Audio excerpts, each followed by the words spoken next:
So, hallo Freunde. Ich habe heute hier den lieben Olli Grau zu Gast, denn der Olli, der bringt mir heute nämlich das Paddeln bei. Und zwar, auf welcher Strecke sind wir heute? Ja, wir sind heute auf der Sotscha, auf der unteren Sotscha, Otona-Strecke, unterhalb von Katarakt bis Kobarit. Ja. Wir haben ordentlich Wasser, ungefähr 50, 60 Kubik. Ja. Gibt es ordentlich Druck und ich glaube, da kommen wir dann mal so ein bisschen an die Grenzen vom Packraft und vom Tom. Ja. Schauen wir mal, wie das funktioniert, aber ich bin eigentlich positiv, dass der Tom das gut managt. Okay. Bin ich der erste Packrafter, der bei dir mitmacht? Ja, der Tom ist der erste Packrafter, der bei mir mitmacht. Ich habe das schon aus dem Kehrwasser beobachtet, aber das war gestern eh schon cool. Ja. Also ich bin überrascht, was da alles geht und wie der Tom das da durch den Bach pflügt. Genau. Ja, cool. Also, ihr werdet es gleich sehen. Also, viel Spaß dabei beim ersten oder bei einem ersten Sotscha Run mit Valkyrie auf der Otona-Strecke. Also, viel Spaß.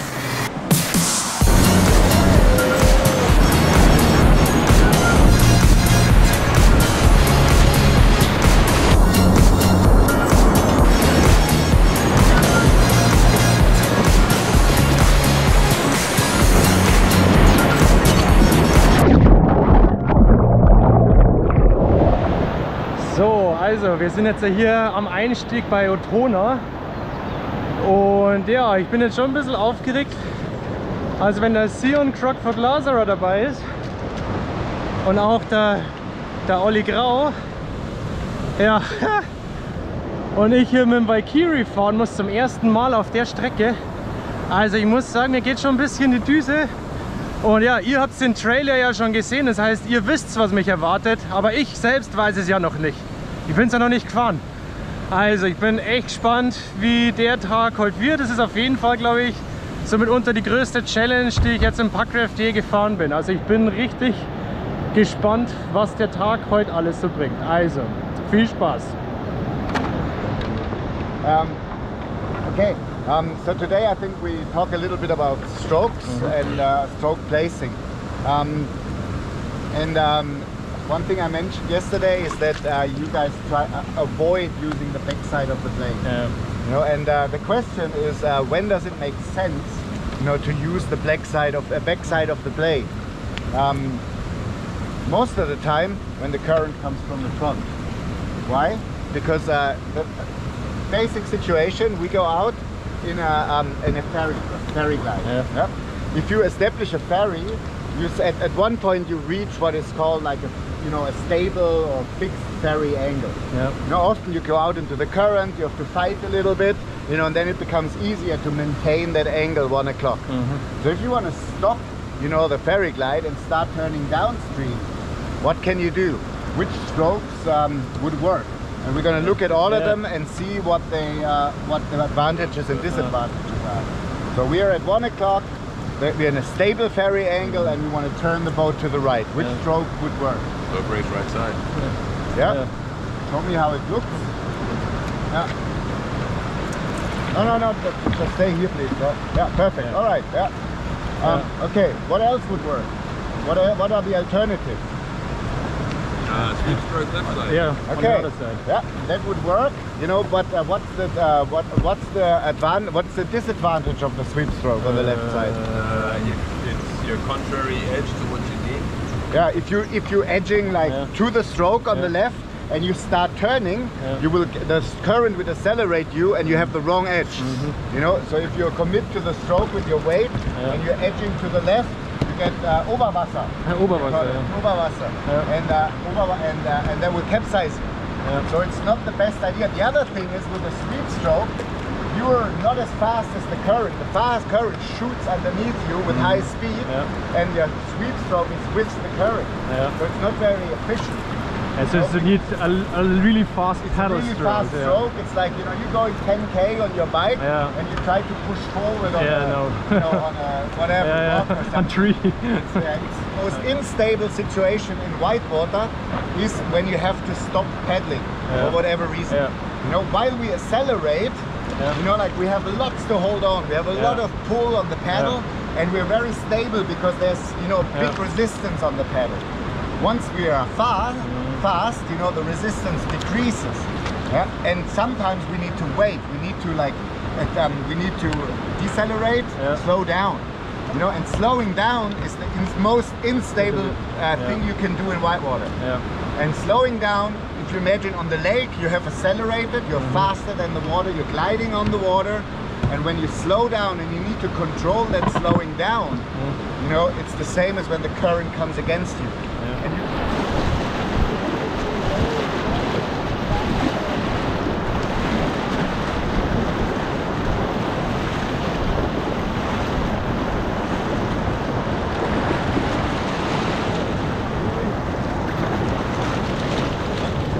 natürlich ein bisschen instabiler für diese Seilfähre, aber es war genau richtig.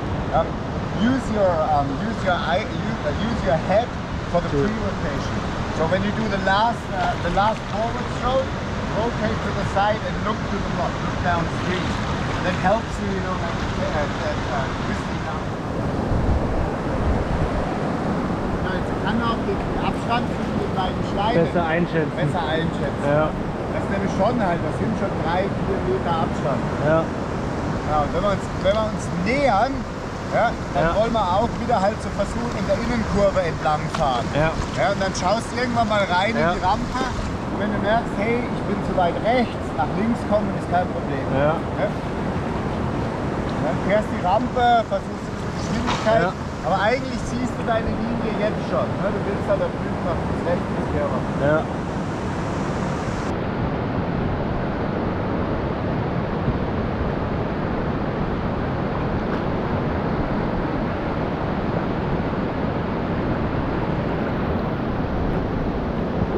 Me first? Ah, come on.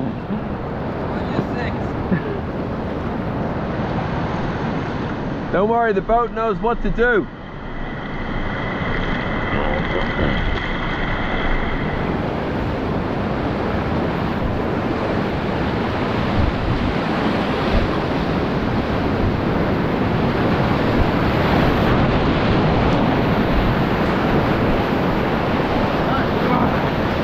Rauskämpfen da.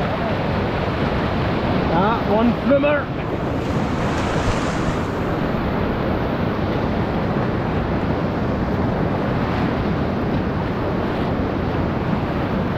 Ja, ging echt wirklich, ja. Ging echt. Das ist immer ein Unterschied. Also, du musst auch überlegen,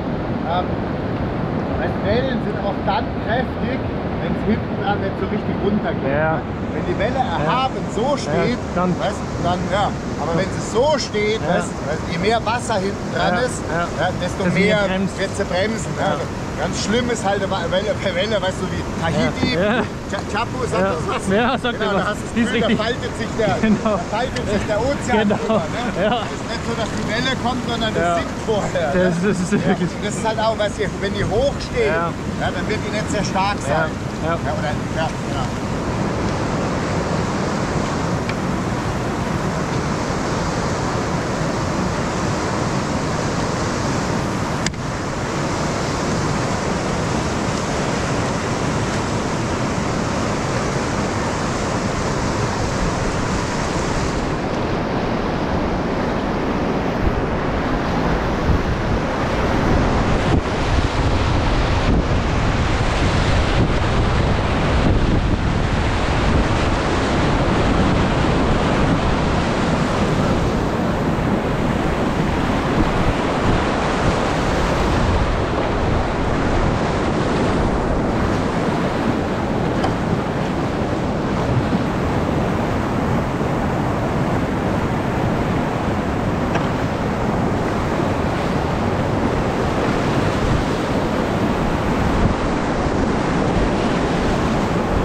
Thing. Yeah. The thing is, you know, like if you wouldn't know that rapid, you know, I tell you two things I've seen.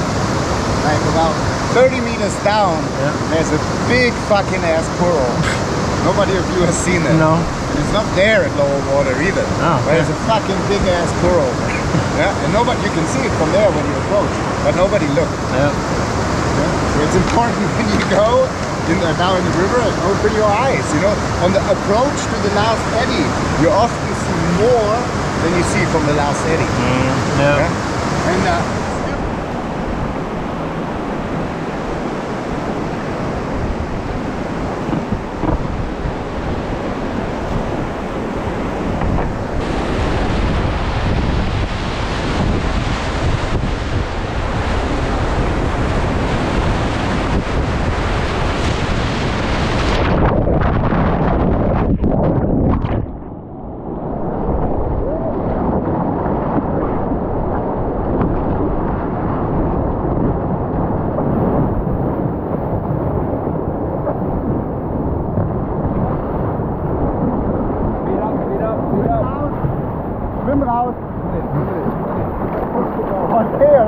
geil. Ja. Aber hast du gemerkt, du bist dann vor dem Brecherunfall. Ja, genau. Ja. Also ich bin in den Brecher gar nicht reingekommen. Und lustigerweise bist du in die Außenkurve umgefallen. Der Ausläufer, Nee, in die... Ach so, ja genau. von dem Polster, von dem großen Stein, hat dich nach rechts geworfen. Ja. Was hätte man da machen müssen? In die Innenkurve legen.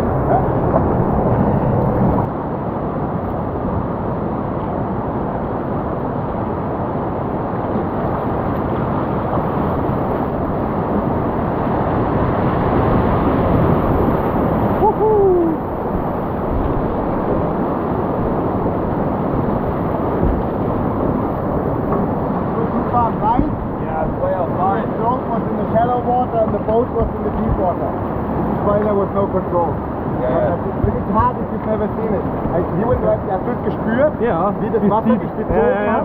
Voll. Du denkst, boah, da ist eine Walze, aber wenn es quasi drin ist, schießt es nach vorne raus. Ne? Diesen Zug, das ist das, was man sucht. Ja.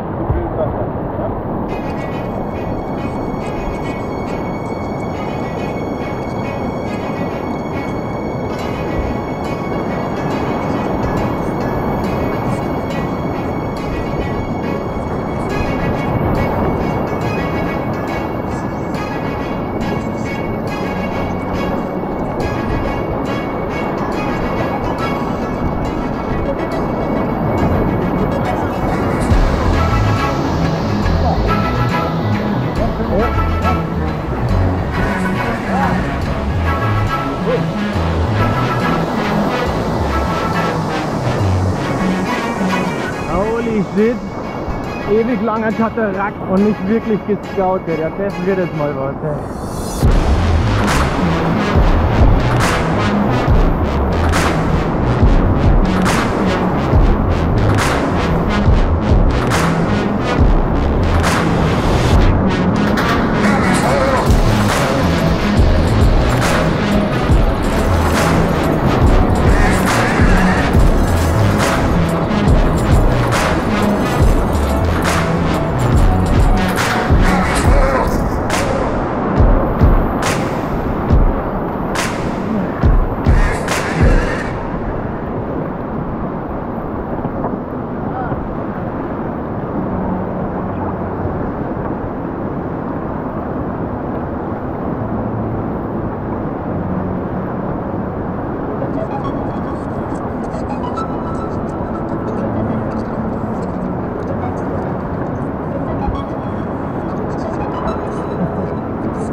Die Hälfte haben wir jetzt schon ungefähr geschafft.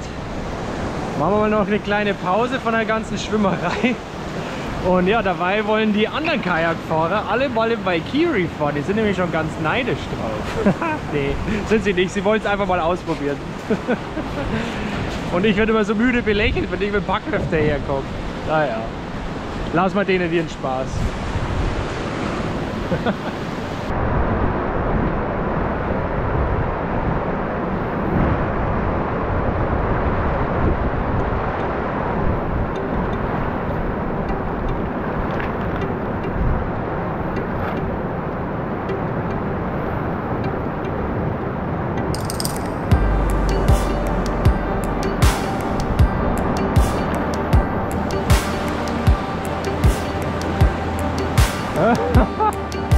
Ear dip.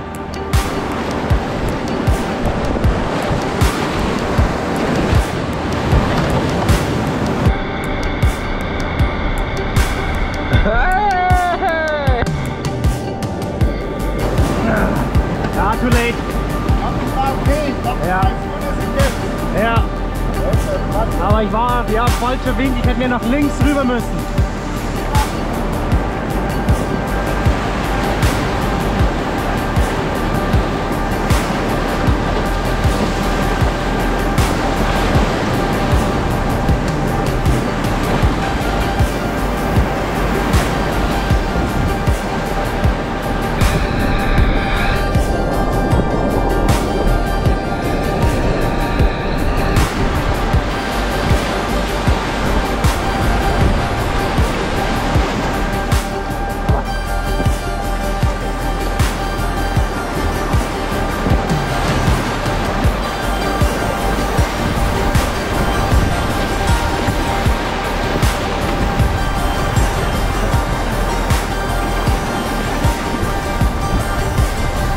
Next rapid is always good, go in between the big rocks and charge right.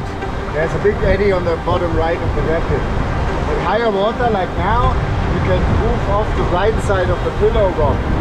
But you have to landing so afterwards it goes into rocks. So it's a little bit of a rowdy ride.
Hochfahren und runter, wenn du willst.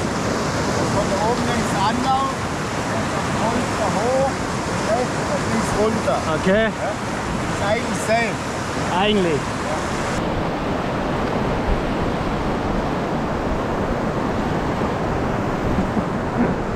So crazy.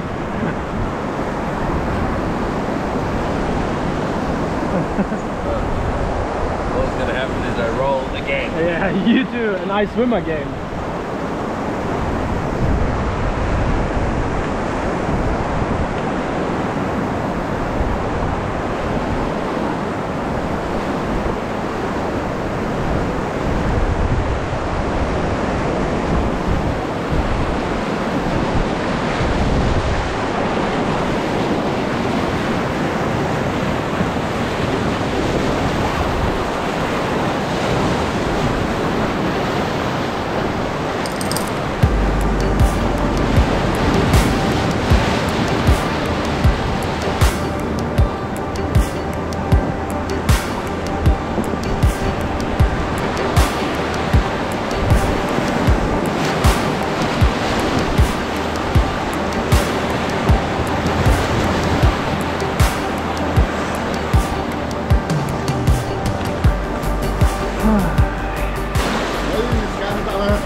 Ja, schon, ja. Das ist halt auch, als wenn sich das so hoch aufbaut. Ja. Ne? Ja. Das ist eigentlich immer ein gutes Zeichen. Aha. Ja, weil es wird es nicht tun, wenn es Ja. Na ja, klar. Ja. Der so bremst und dann Dann ja. Das ist halt schon ein bisschen ein heikles Gefühl, Ja. aber es wird immer passieren im Wildwasser. Ja, klar. Ne? Und wenn du das nutzen kannst, ist halt geil, Ja, weil ja. du halt auch mit dem Jet wegbeschleunigst. Ja.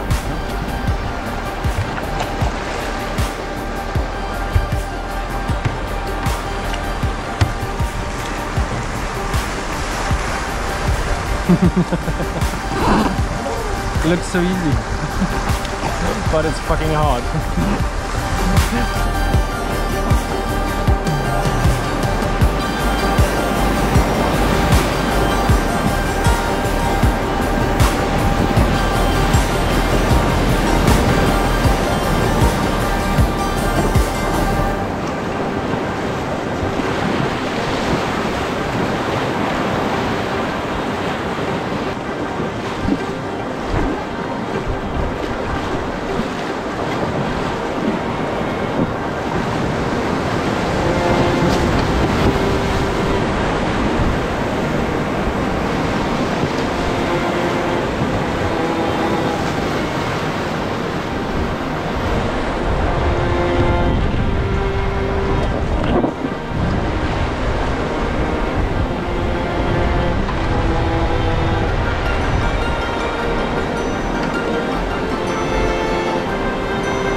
Ja.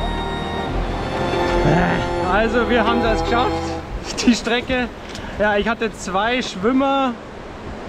Ist in Ordnung, denke ich mal, für eine neue Strecke und ein neues Boot. Und ja, Olli, du hast mir echt viel beigebracht. Danke für alles, für die 2 wunderbaren Tage. Und ja, wie fandest du heute? Ich fand es super heute. Also es war echt einmal, ja, waren ein bisschen vielleicht die Grenzen des Packraftens halt von der Wasserwucht her. Aber ich glaube, wir haben beide viel gelernt, wie man Packraft durch halt so ein Wasser durchfahren kann. Und was man auch dafür braucht, wie man das Boot auf Kurs hält. Hat tierisch Spaß gemacht. Tom hat das auch super gemanagt, weil die 2 Kenterungen, die gehören dazu. Weißt, wenn man schaut, wie viel wir gekentert sind, das hier und das passiert einfach. Und also aber grundsätzlich super positive Sache fand ich. Also schreit nach Wiederholung. Schreit nach Wiederholung und vor allen Dingen endlich mal anfangen, die Eskimo-Rolle zu üben. Also nicht immer diesen Wet-Re-Entry, sondern auch Eskimo-Rolle, dass man halt nicht immer an den Rand schwimmen muss. Gell? Also vielen Dank fürs Zuschauen. Hat mich gefreut, dass ihr alle mit dabei wart. Lasst unten einen Kommentar da. Und ja, schreibt es mir in die Kommentare, ob ihr auch mit dem Olli mal gern paddeln wollt. Also entweder im Kajak oder im Packraft. Vielleicht kriegen wir da mal was zusammen. Also, bis zum nächsten Mal. Ciao.